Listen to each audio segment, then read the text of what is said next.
Beleza, galera? Então vamos voltar, a gente está falando um pouco sobre o passivo. Vamos dar continuidade, vamos voltar para a nossa tela direto, sem perder tempo. Vamos lá. Agora a gente vai falar um pouco sobre o resultado de exercícios futuros e sobre as receitas diferidas. Galera, o que eu tenho que saber sobre esse assunto? Vamos lá.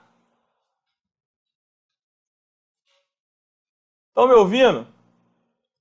Sim, né? Resultado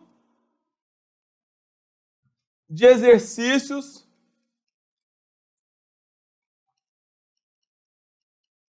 futuros. Resultado de exercícios futuros não existe mais.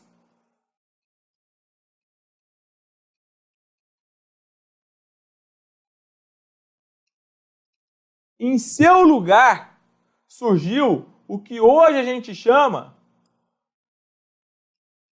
de receitas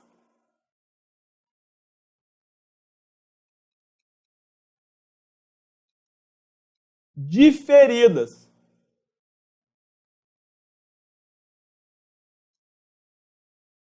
Tá? O que é receita diferida, galera? O resultado de exercícios futuros foi extinto. O que é receita diferida? Receita diferida, ela fica classificada no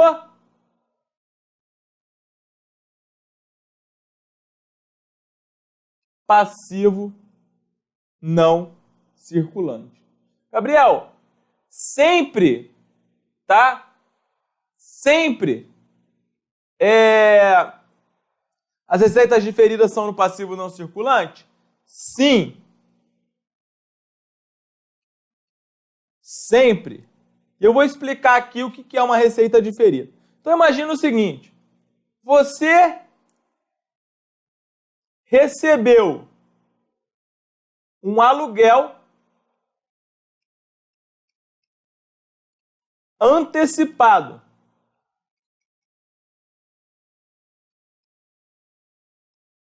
Tá? Você recebeu um aluguel antecipado. O que acontece?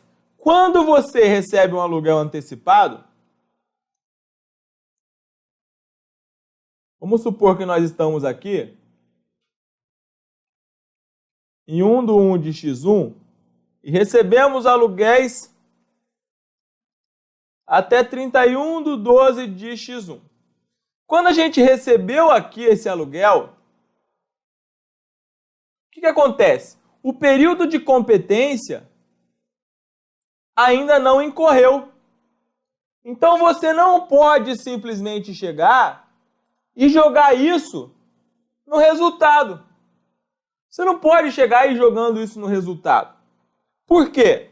Porque o inquilino ainda não usou. O inquilino ainda não usou o imóvel. Então não houve uma receita. A receita ela vai acontecer quando ele estiver usando. Então o que você vai analisar? Você vai pensar o seguinte, bom, eu estou aqui, recebi aluguéis antecipados. Então, a princípio, isso aqui vai ser uma obrigação. Sendo uma obrigação, é um passivo. Por quê? Porque eu recebi o dinheiro, mas o cara ainda não utilizou o imóvel. Só que, todavia, se esse aluguel antecipado não tiver cláusula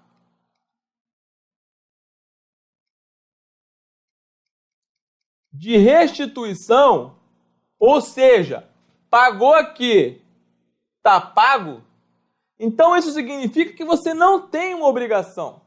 Você não tem uma obrigação por quê? Você recebeu um aluguel antecipado, mas você não tem que devolver se ele desistir. Você não tem que devolver o dinheiro se ele desistir. E aí o que acontece? Então, nessa hipótese, você tem o que a gente chama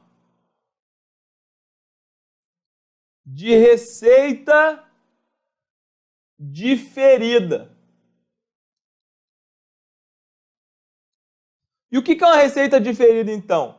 É uma receita que você já ganhou, mas ainda não foi para o resultado, por quê? Por causa do regime de competência. Então, é uma receita que você já ganhou, mas ainda não foi para o resultado por causa do período de competência. Como exemplo, um aluguel recebido antecipadamente quando esse aluguel não tem a cláusula de restituição. Quando o seu inquilino, por exemplo, sair, você não é obrigado a devolver o dinheiro. E por que são sempre classificados no passivo não circulante, Gabriel? Porque se você classificasse isso fora, você classificasse no passivo circulante, não é uma obrigação. No passivo circulante ficam as obrigações. E aqui, nesse caso, isso não é exigível. Vocês concordam? O inquilino, se ele chegar e falar assim, olha, eu desisti de ficar no apartamento, eu desisti de ficar no imóvel, ele não vai poder pegar o dinheiro de volta. Tá? Ele não vai. Então, o passivo não, a receita diferida, ela não é exigível. Ela não é uma obrigação da empresa. Ela não é uma obrigação da empresa. Ela é uma receita que a empresa já ganhou, mas que ainda não foi para o resultado por causa do regime de competência. E, como ela não é exigível, ela vai ficar sempre no passivo não circulante. Importantíssimo que vocês entendam isso. Compreenderam? Sim ou não? Então vamos embora, vamos seguir. Agora, a gente vai falar um pouco sobre a classificação de acordo com o ciclo operacional. A gente já falou isso quando a gente estava resolvendo as questões da última aula, mas é importante que você também entenda esse assunto. O ciclo operacional, por exemplo, de uma empresa que constrói navio, vai começar aqui.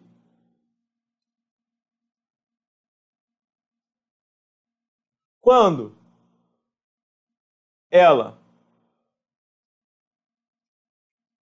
adquire, por exemplo, matéria-prima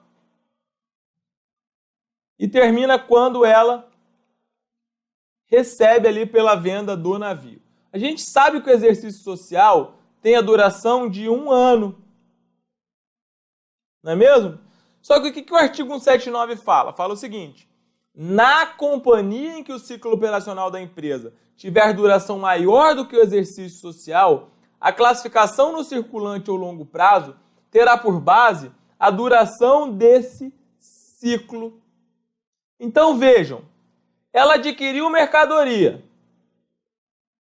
matéria-prima. Vamos supor que ela sabe que esse ciclo operacional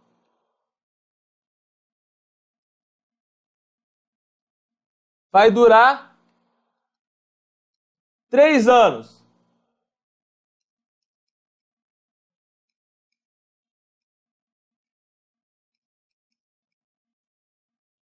Ciclo operacional vai durar 3 anos. Ela adquiriu matéria-prima aqui e 1 do 1 de x1 para pagar em 31 do 1 de x3. Em 31 do 1 de x3. Vejam, se você olhar ao pé da letra, você teria que classificar isso como passivo não circulante, porque extrapolou em muito o período de 12 meses, extrapolou em muito o exercício social, extrapolou em muito todos os limites de prazo. Só que, nessa hipótese, nós estamos dentro do ciclo operacional. E aí o artigo 179 fala o seguinte: na companhia em que o ciclo operacional da empresa tiver duração maior do que o exercício social, a classificação no circulante ou no longo prazo terá por base a duração desse ciclo. Então ela comprou matéria-prima aqui em 1 do 1 de x1 para pagar em 31 do 1 de x3, teoricamente isso teria que ser longo prazo. Mas como isso aqui está dentro do ciclo operacional, então isso vai ser classificado como passivo circulante. Entenderam? É só isso. De toda maneira, o exercício social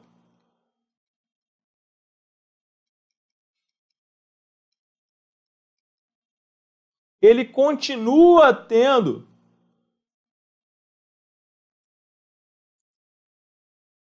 duração de 1 ano.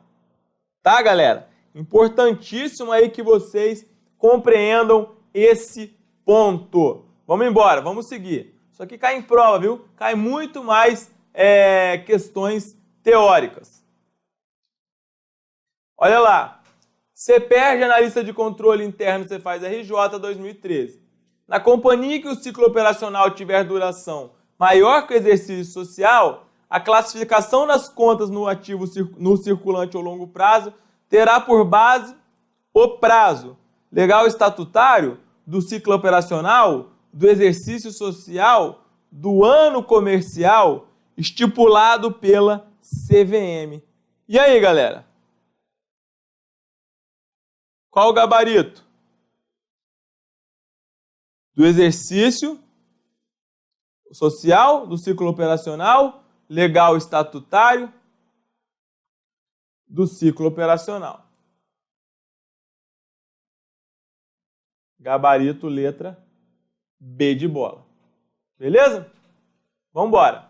Agora a gente vai começar a falar um pouco sobre o patrimônio líquido. Patrimônio líquido também é muito importante, tá? É um grupo que cai muito em prova. E se você analisar, não é tão complicado assim não. Dá pra gente matar as questões numa boa. Sobre o patrimônio líquido, então vamos lá. O artigo 178, ele é o primeiro que a gente tem que saber sobre o PL. E ele diz o seguinte: no balanço, as contas serão classificadas segundo os elementos do patrimônio que registrem e agrupadas de modo a facilitar o conhecimento e a análise da situação financeira da companhia. E aí tem lá, item 3, patrimônio líquido, dividido em capital social, reserva de capital, ajuste de avaliação patrimonial, reserva de lucro, ações em tesouraria e prejuízos acumulados. Então, pessoal, gravem, isso aqui tem que estar na sua cabeça. O patrimônio líquido, ele é dividido assim: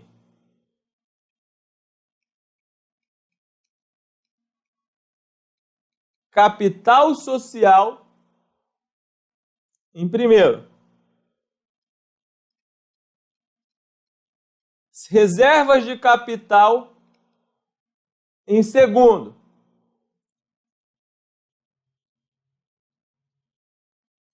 ajuste de avaliação patrimonial, terceiro,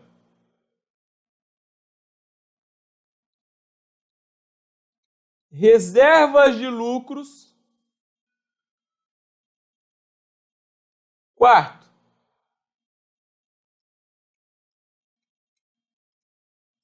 ações em tesouraria, quinto, e prejuízos acumulados, sexto. O que é importante que você saiba aqui de plano? Bom, capital social a gente sabe que é o capital do sócio, reserva de capital a gente vai falar daqui a pouco, ajuste de avaliação patrimonial. O ajuste de avaliação patrimonial, ele surgiu no lugar da chamada reserva de reavaliação, tá? Antes do ajuste de avaliação patrimonial, existia no PL uma conta chamada reserva de reavaliação, mas essa conta não existe mais. Não existe mais reserva de avaliação, agora é chamado de ajuste patrimonial. Ações de tesouraria já constava, e antigamente você tem que saber também que a conta ela é chamada de lucros ou prejuízos acumulados. Agora, ela somente é chamada de prejuízos acumulados. Por quê? Vamos lá. Basicamente é o seguinte.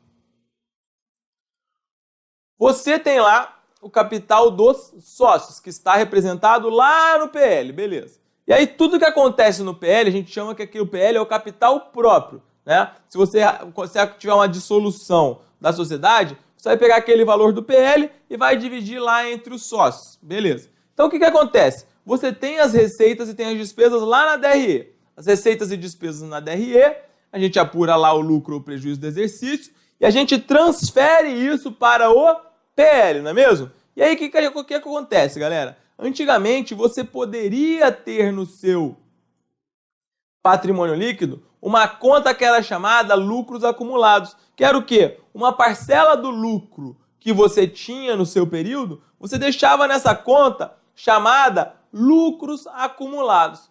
Só que aí começaram a questionar, por que você vai deixar lucros acumulados no seu balanço? Você vai simplesmente, hoje em dia, você não pode fazer isso. Então, todo o lucro que você tiver, ele tem que ser destinado. Então, o que acontece? Teve lucro lá na DRE, tal. Pegou, transferiu para o PL, para a conta lucros acumulados. Essa conta lucros acumulados, ela não pode ter saldo, mas ela continua existindo para receber o lucro do período. Então, você teve lá receitas e despesas na DRE. Tá aqui. Jogou isso para o PL. Conta lucros acumulados. Tá lá, o seu lucro do período veio para o PL, que está dentro do balanço. Aqui, ou você vai usar esse lucro para aumentar o capital social, ou você vai usar esse lucro para constituir reserva de lucro. Veja, o próprio nome diz, reserva de lucro. Você está reservando uma parte do lucro. Ou você vai pegar esse lucro para pagar dividendo. Dividendo é a remuneração do capital dos sócios. Então, se você compra uma ação na Bolsa, você não vai trabalhar na Petrobras. Você não vai trabalhar, você não é empregado. Você espera receber alguma coisa em troca dessa sua ação.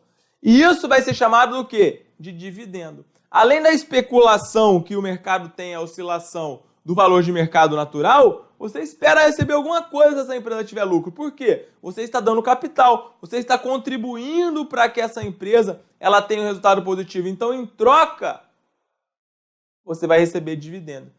Então, o lucro do período que vem lá da DRE, teve lá o lucro na DRE, repito, transfere para o PL para a conta lucros acumulados.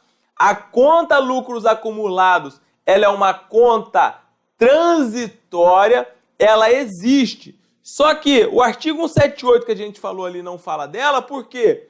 Porque ela não pode mais ter saldo.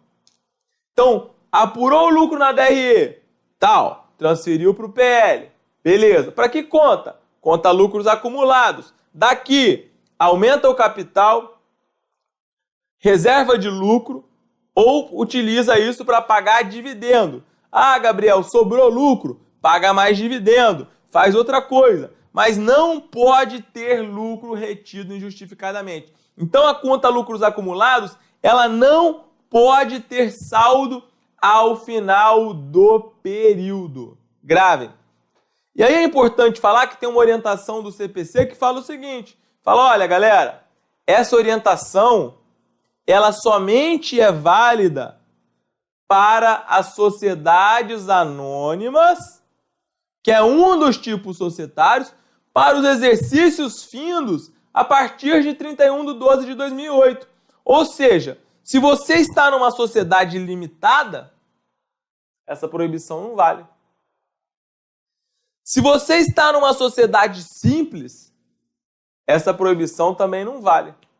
Tá bom? Isso aqui, a gente está falando sobre patrimônio líquido, mas isso aqui acaba entrando um pouquinho lá no conceito de DLPA, no conceito de demonstração de lucros ou prejuízos acumulados, que nada mais é do que a variação dessa conta lucros ou prejuízos acumulados, beleza? Então vamos lá, vamos voltar para nossa tela. O 178, importantíssimo. Continuando. O que mais que eu tenho que saber, Gabriel? Cadê? Vamos ver. Vamos resolver agora umas questõezinhas. Olha só. FGV, contador de Caruaru 2015. De acordo com a Lei 11.638, que alterou a Lei 6.404, assinale a opção que indica a correta composição do PL. Capital social, reserva de capital, reserva de lucro e prejuízos acumulados. Capital social, reserva de capital, reserva de reavaliação, tá fora. Tá fora. Capital social, reserva de capital, reserva de lucro, ação e tesouraria e prejuízo acumulado, tá faltando ajuste de avaliação patrimonial.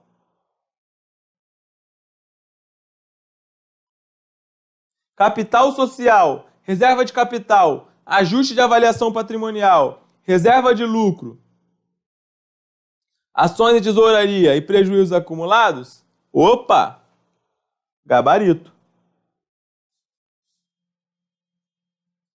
Capital social, reserva de capital, reserva de reavaliação, tá fora.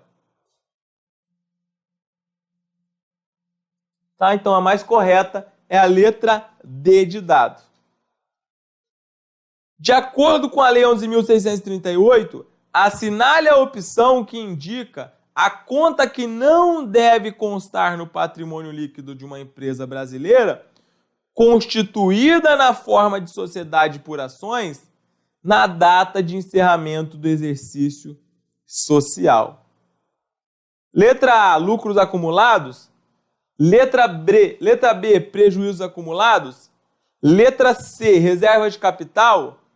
Letra D, ações em tesouraria. Letra E, provisão para contingências. Pessoal, essa questão a gente inclusive impugnou, tá? Por quê? Porque, vejam, de acordo com a Lei 11.638, não deve constar no PL de uma empresa brasileira constituída na forma de SA lucros acumulados. Isso é indiscutível. Só que, eu pergunto, provisão para contingências é uma conta do PL?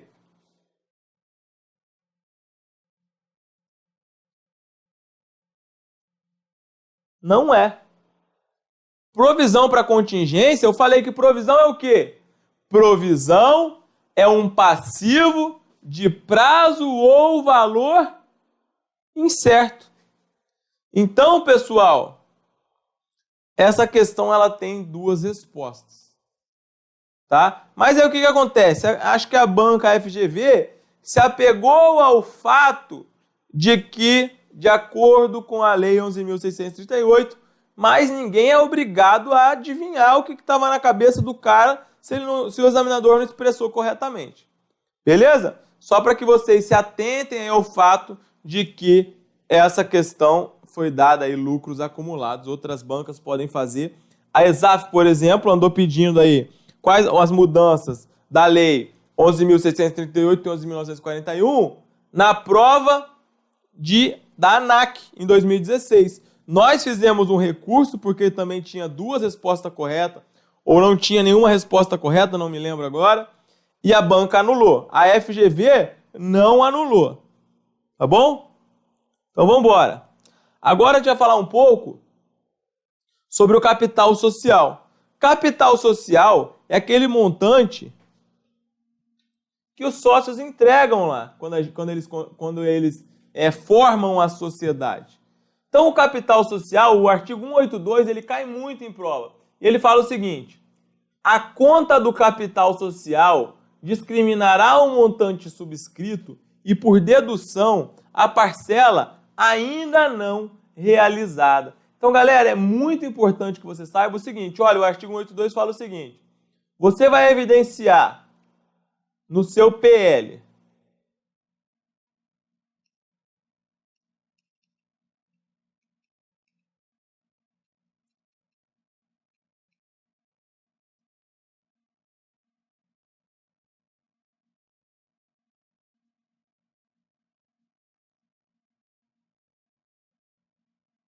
você vai evidenciar o capital social e, por dedução, ou seja, como conta retificadora, o chamado capital a integralizar ou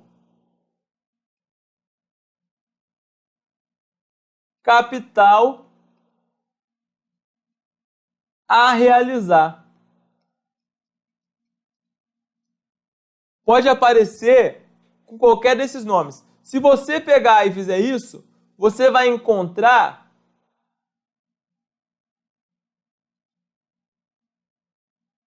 o que a gente chama de capital realizado. Ou seja, o sócio prometeu que ia entregar 100 mil. Ele fez uma promessa de que iria entregar 100 mil. Só que ele só pôde entregar 70. Então o que você vai fazer? Você vai deixar registrado aqui os 100 mil e, por dedução, a parcela ainda não realizada. Se ele só entregou 70, a parcela não realizada é quanta? É 30. E aí vai ficar aqui, ó, capital realizado, 70 mil.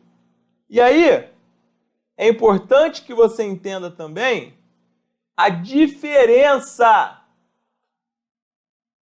entre capital social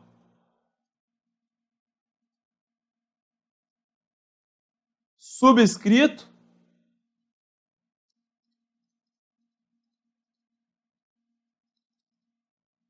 e capital social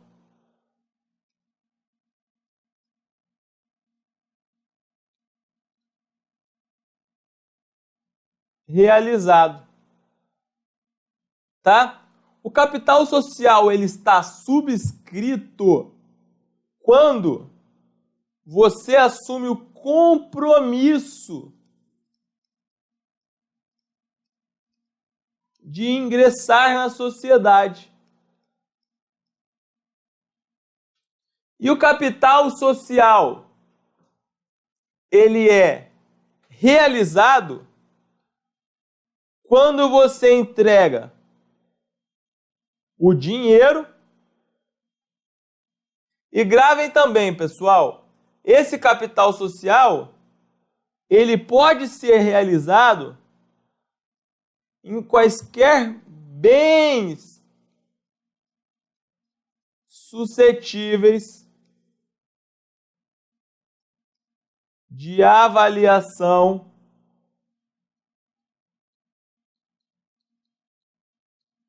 em dinheiro, tá? Importantíssimo que isso fique claro para vocês. Então, sobre o capital social, é isso aqui basicamente que você tem que saber. Vamos lá, vamos ver a questão. Olha só, analista contábil MPU 2015, CESP.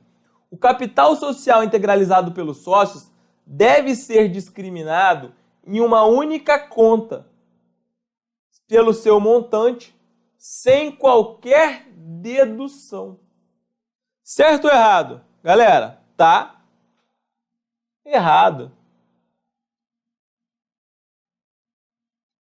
Valendo uma questãozinha aí para MPU, né? Analista da MPU em 2015. Tá errado. Vamos lá. O que mais? Olha só. Auditor fiscal do ISS Goiânia 2016. Caiu assim. A subscrição de capital é o compromisso que o sócio assume perante a nova sociedade que está surgindo. Então vejam, a subscrição de capital é o compromisso que o sócio assume perante a nova sociedade que está surgindo. O registro correspondente à subscrição pelos sócios de 10 mil ações com valor nominal de 5? É. Então vejam, aqui ele só está assumindo o compromisso. Ele não integralizou, ele não realizou nada. Ele não integralizou nada. O que ele está fazendo? Ele está assumindo um compromisso. Como é que eu registro isso, Gabriel?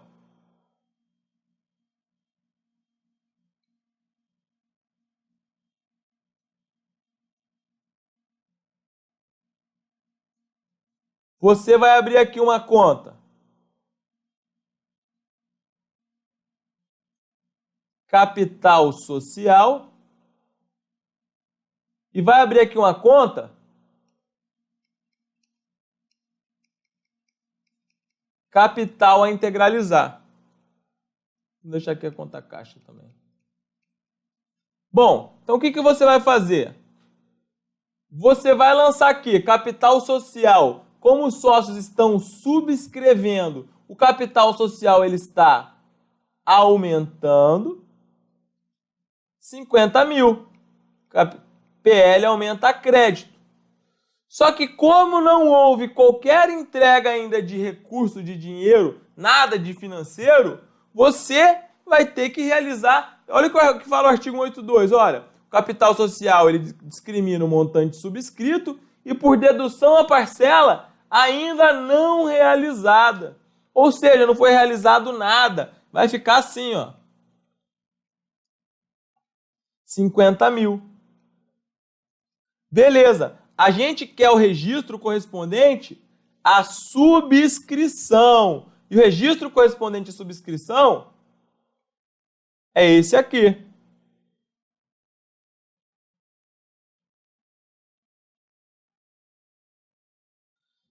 E aí, quando ele decidir entregar, o que vai acontecer? Vejam, o capital social está aqui.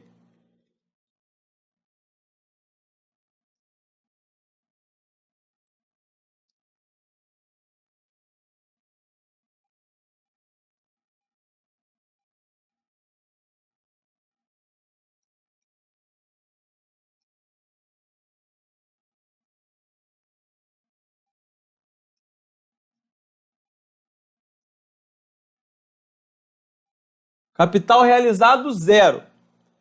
E aí, quando ele entregar o recurso, o que você vai fazer? Ó, se ele entregou em dinheiro, vai entrar no caixa. Ativo aumenta a débito. 50 mil. E aí você vai ter que reduzir o seu capital a integralizar. Porque ele não tem mais capital a integralizar. Ele integralizou tudo. 50 mil. E vai zerar isso aqui. E aí o que vai acontecer? Vai ficar assim, o seu ativo aqui vai ficar caixa 50 mil e o seu PL vai ficar capital social subscrito 50 mil. Entenderam, pessoal? Importante aí que vocês entendam isso daí, beleza? Vamos embora, vamos seguir. Próximo. FUNRIO Técnico Nova Iguaçu 2016. A companhia fez o seguinte lançamento. Débito capital social integralizar, crédito capital social. Esse lançamento representa A, redução do capital social, B, integralização do capital social, C, aumento do capital social e letra D, subscrição do capital social. A mesma coisa que a gente já falou é a subscrição. E subscrição é o compromisso.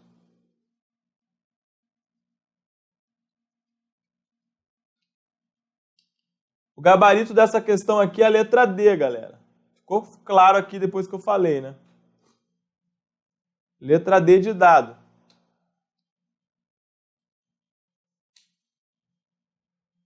Vamos embora. Então já sabemos aí quais são as contas que compõem o PL, já sabemos o que é capital social, já sabemos que o capital, os lançamentos para o capital social são assim, que o capital social ele pode ser constituído por dinheiro ou quaisquer espécies de bens suscetíveis de avaliação em dinheiro. Agora a gente vai falar um pouco sobre o gasto na emissão de ações, que é o quê? Eu tenho lá vou emitir ações e tenho gastos com publicidade para falar no mercado que eu vou emitir essas ações. Eu tenho um gasto com taxas, etc. O que acontece? Como que eu vou tratar esse gasto na emissão de ações, pessoal? Basicamente é o seguinte. Imagina que você tem aqui uma captação de ações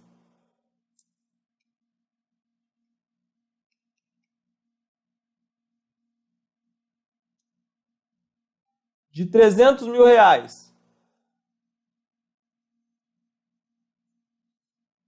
E você teve um gasto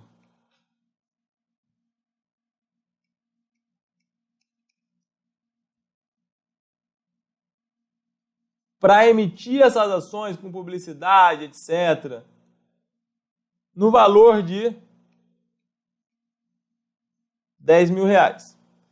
Então, o que acontece, pessoal? Vejam, você vai captar 300 e vai gastar 10. Como é que você vai lançar isso, Gabriel? Basicamente é o seguinte.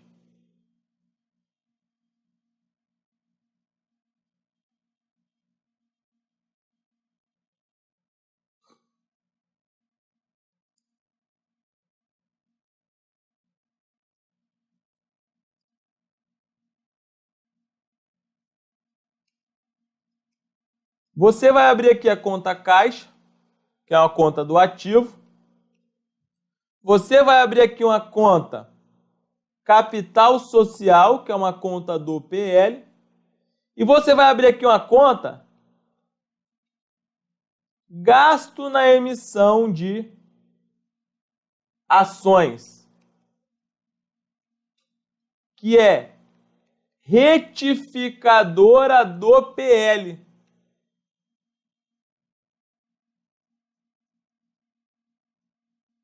Então vejam só, você está captando 300 mil, então você vai entrar aqui, ó, 300 mil. Você está aumentando o seu capital social de 300 mil. Beleza. Só que você gastou 10.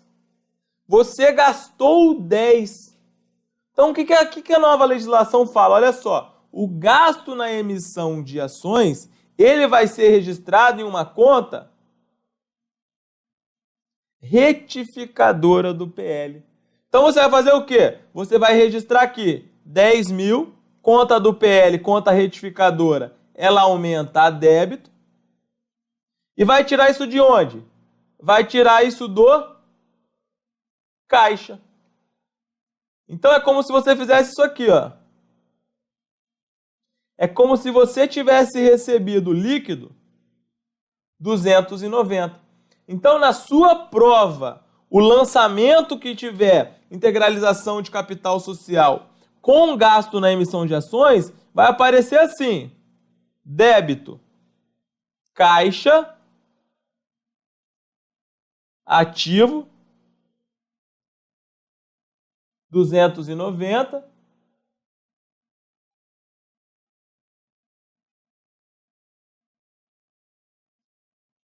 Débito, gasto na emissão de ações, retificadora do PL, 10 mil. E crédito, capital social, no valor de 300 mil reais. Então, pessoal, esse é o lançamento que vai aparecer na sua prova quando você fizer uma questão que tem gasto na emissão de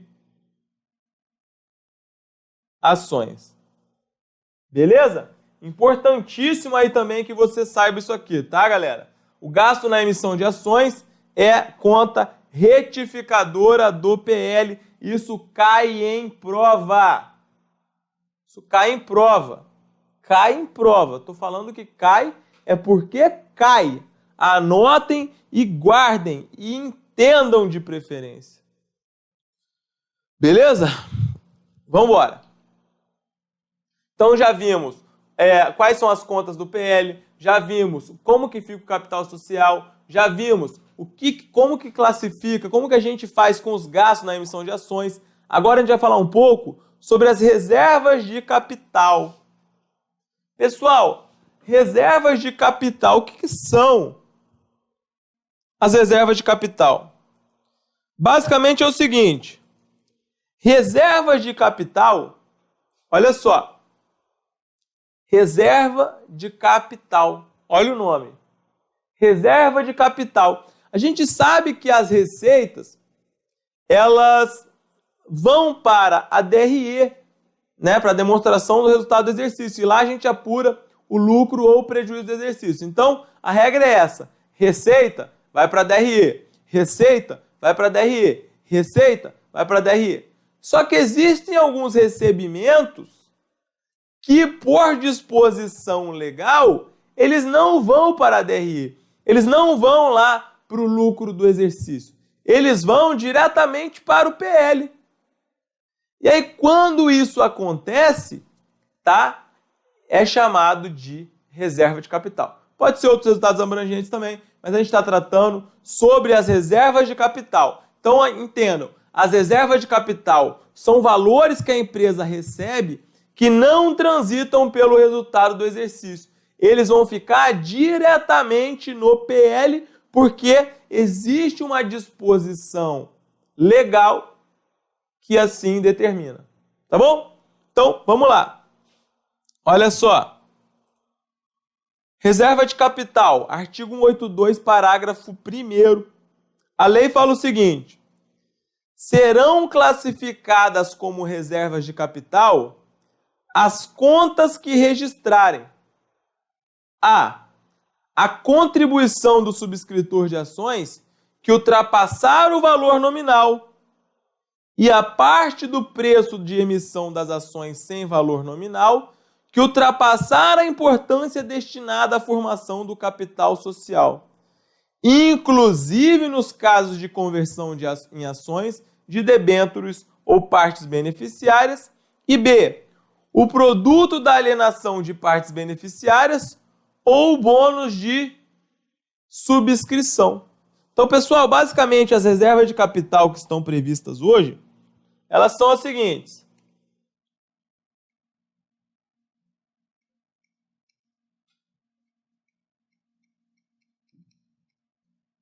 Tem mais, mas as do artigo 82 são as que mais caem, tá?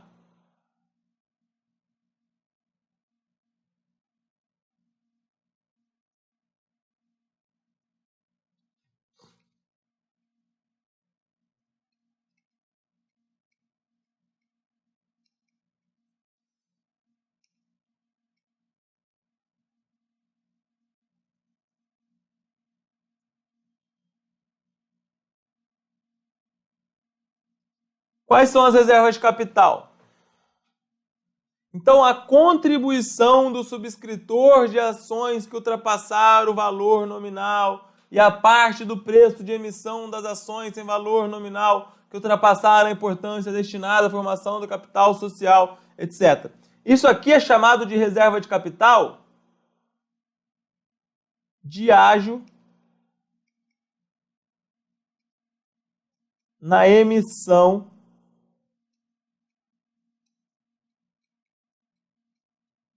de ações. Tá? Esse é o item A. Reserva de capital de ágio na emissão de ações. B é o quê? Produto da alienação de partes beneficiárias. E temos também o produto da alienação de bônus de subscrição. Não é mais reserva de capital o quê? O prêmio na emissão de debêntures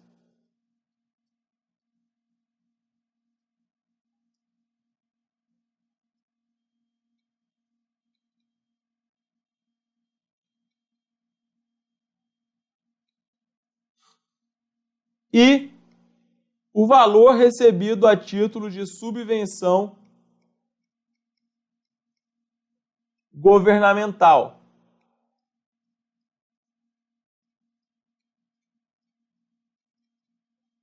Tá?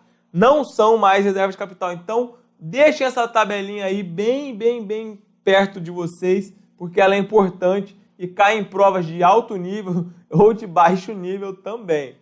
Tá bom, galera? É importantíssimo que vocês saibam isso daí. Olha lá. Se uma companhia alienar, Polícia Federal 2014, agente. Se uma companhia alienar partes beneficiárias ou bônus de subscrição, o produto da alienação deverá ser registrado como reserva de capital? Certo ou errado? Está correto.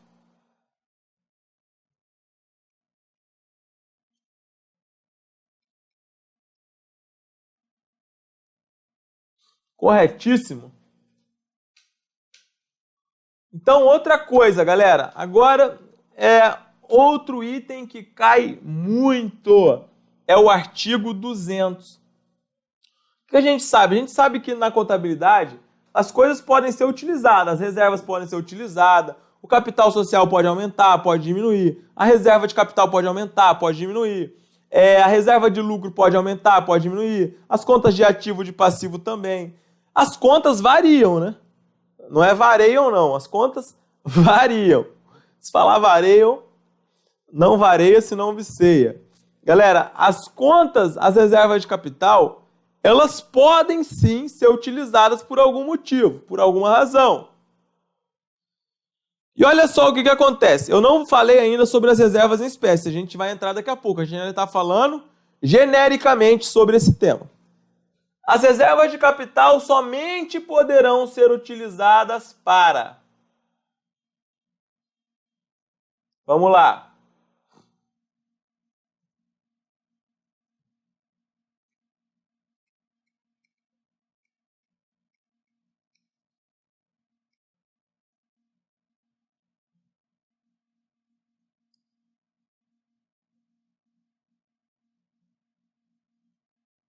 Absorção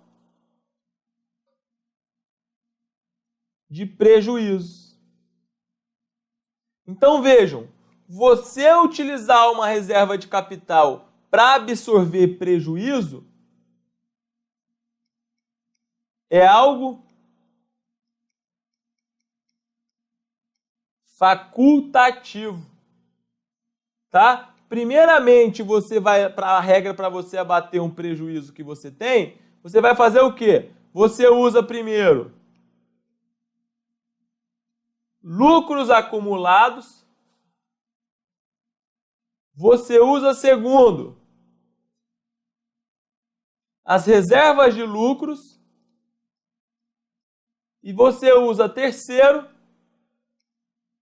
a reserva legal, em ordem, tá? E aí você pode usar quarto as reservas de capital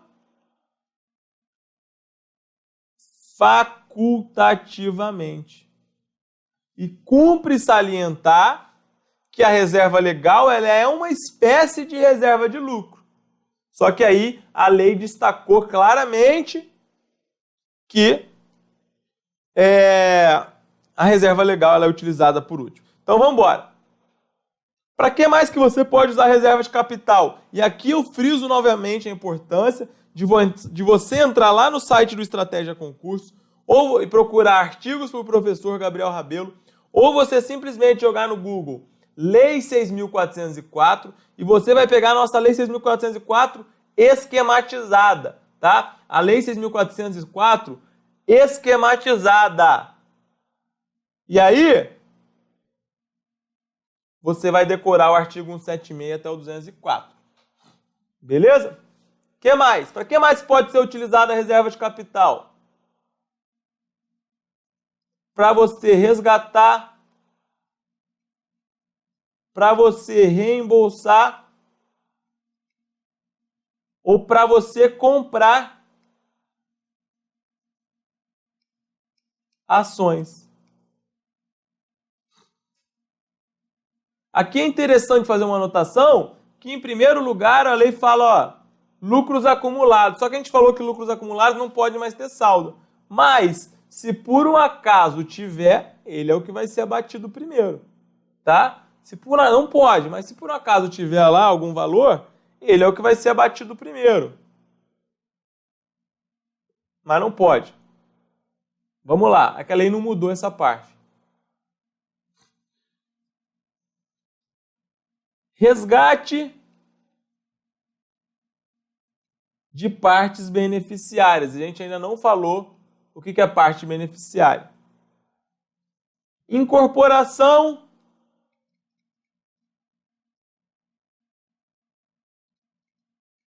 ao capital social. Como assim? Você vai utilizar a sua reserva de capital para aumentar o capital social. E por último,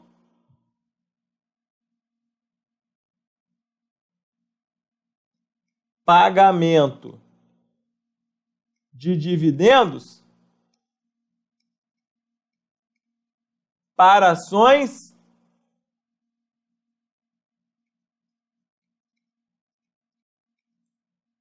preferenciais, pessoal. E aqui você tem que lembrar uma coisinha importante, que é o seguinte, que as ações, elas podem ser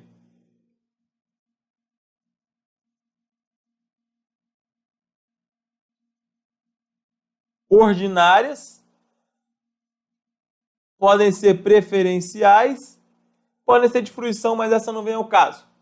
Ordinárias são aquelas que dão direito a voto. Então, cada ação ordinária corresponde a um voto lá na companhia. Isso está no artigo 109 a 110 da Lei 6.404. A gente estuda isso em direito empresarial. Ação preferencial, geralmente, ela não tem direito a voto.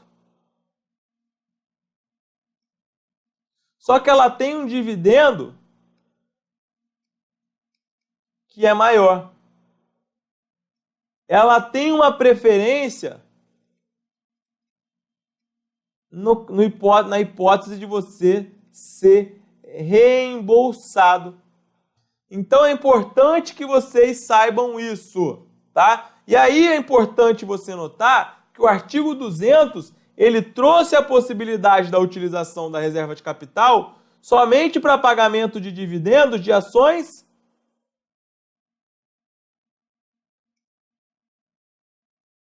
preferenciais. Não falou nada para ações ordinárias. Importante também que isso fique fixado aí na nossa cabeça. Vamos dar uma olhada? Olha só. FGV Técnico de Nível Superior, Assembleia Legislativa da Bahia, 2014. Assinale a opção que indica um fim para o qual as reservas de capital não podem ser utilizadas. Pessoal, qual é o fim que elas não podem ser utilizadas? Letra A. Absorver prejuízos quando estes ultrapassarem as reservas de lucros? Está errado. Ela pode ser utilizada.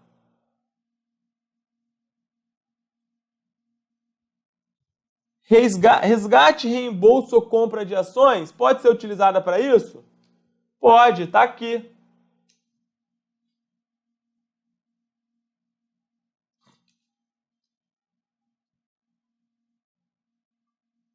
Saco. C. Resgate de partes beneficiárias? Pode, está aqui.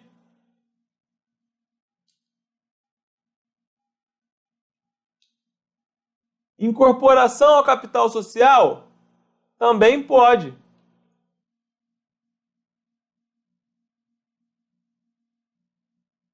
Pagamento de dividendos a ações ordinárias e preferenciais. Gabarito. Que a gente já frisou ali que era uma pegadinha. E você, graças a isso, você não vai mais cair, né? Beleza, galera? Importantíssimo, então, que você saiba. Vamos lá. Agora a gente vai falar um pouco sobre a reserva de ágio na emissão de ações. O que isso significa, Gabriel? Basicamente, é o seguinte. É tranquila essa reserva, pessoal. Muito mole. O que acontece? Você tem lá. Vamos supor que você vai emitir ações que tem um valor nominal, ou seja, um valor fixado no estatuto, de 100 mil reais. Tá? Importante que você grave que nenhuma ação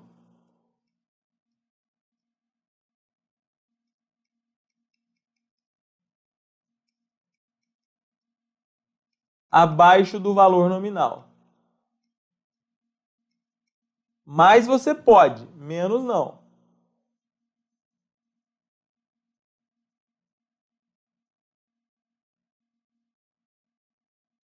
Então aqui, você vai emitir ações que têm um valor nominal de 100 mil reais.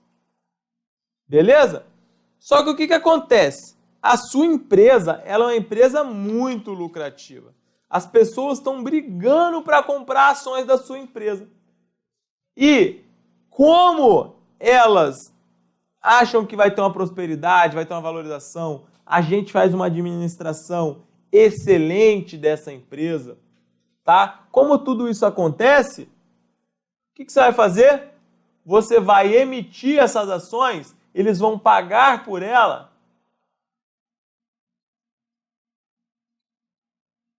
R$150 mil.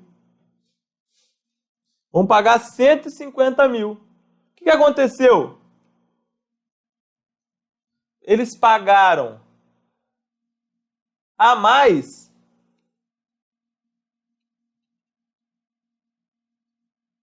R$50 mil. Esse 50 mil é o quê? Esse 50 mil é um ágio. É o chamado ágio na emissão de ações. E o ágio na emissão de ações, nós já falamos que é o quê? É uma reserva de capital. O ágio na emissão de ações é uma reserva de capital. Então, como é que você vai lançar isso, pessoal? Você vai fazer aqui.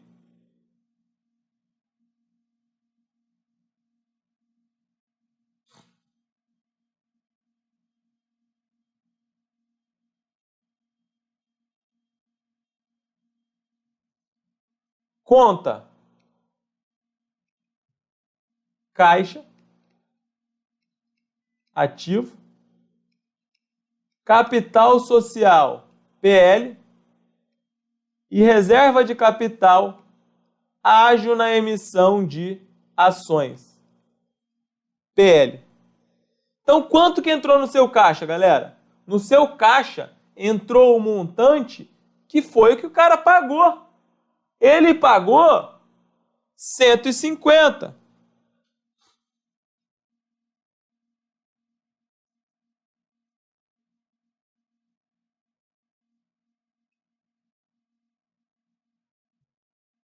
Só que quanto desses 150 foi para o capital social? Somente 100. E o que aconteceu com o restante? O restante é o que a gente chama de reserva de capital. 50 mil reais. Então vejam. 150. Aqui. Aqui. método das partidas dobradas atendido. Beleza? Então esse é o lançamento para a reserva de capital. Tá? É o valor, vejam, é o valor, a contribuição do subscritor de ações, ou seja, é alguém que está entrando no capital social, é o valor que ultrapassa o valor nominal. O valor nominal era de 100 mil, só que ele pagou 150. Então o seu ágio é o valor que ultrapassou o valor nominal, ou seja, é os 50 mil reais. Só que obrigatoriamente uma ação ela tem que ter valor nominal? Ela não tem que ter valor nominal.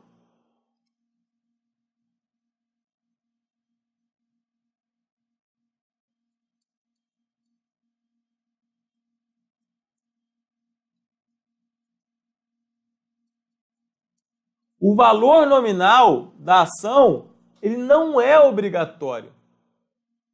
Ele não é obrigatório. E o que acontece? Ah, Gabriel, como que eu vou ter ágio na emissão de uma ação se essa ação não tem valor nominal? E aí o que eu vou dizer para você? Eu vou te falar o seguinte.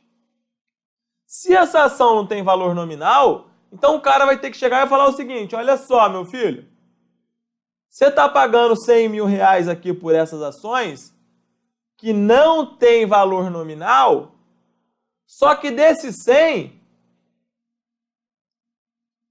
capital social vai ficar com 80 mil e os outros 20 mil não. Os outros 20 mil não vai para o capital social, não. Você está pagando 100, mas só vai ficar 80 no capital social. Mas e os outros 20? Os outros 20 aí vem. E a parte do preço de emissão das ações sem valor nominal, que ultrapassar a importância destinada à formação do capital social. Então vejam, aqui vai para a reserva de capital de ágio na emissão de ações o valor de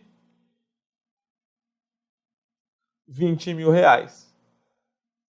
Tá bom? Então vamos lá. Questões. O ágio recebido em decorrência de emissão de ações aumenta as reservas de lucros e, consequentemente, o PL da companhia. Errado! Ágio recebido em decorrência de emissão de ações é o quê? É reserva de